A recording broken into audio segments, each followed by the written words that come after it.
প্রথমবারের মতো বাংলাদেশে গান শোনালেন পাকিস্তানি সঙ্গীত শিল্পী আয়মা বেগ। শুক্রবার রাজধানীর একটি কনভেনশন হলে রুল দ্য ওয়ার্ল্ড শিরোনামের কনসার্টে অংশ নেন তিনি। আয়োজন করেছে ইয়ামাহা মিউজিক বাংলাদেশ। কেবল আমন্ত্রিত অতিথিরা অংশ নেন এই আয়োজনে। বিকেল 4টা থেকে শুরু হয় কনসার্ট। 2016 সালে পাকিস্তানি সিনেমা লাহোর সে আগেতে প্রথম প্লেব্যাকের সুযোগ পান আয়মা। প্রথম সিনেমায় 3টি গানে কণ্ঠ দেন। কালাওয়াজ দিল গানের জন্য সেরা গায়িকার পুরস্কার পান এই গায়িকা। এছাড়া 7 Din Mohammad in, the Donkey King, Kaaf Kangana, Baaji সিনেমায় গান গেয়ে আলোচনায় আসেন।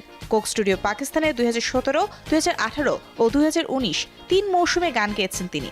এছাড়া 2022 সালে পাকিস্তান সুপার লিগের 7ম আসরে আতিফ আসলামের সঙ্গে ও গত বছর আলী জাফরের সঙ্গে থিম সঙ্গে কণ্ঠ দিয়েছেন আয়মা।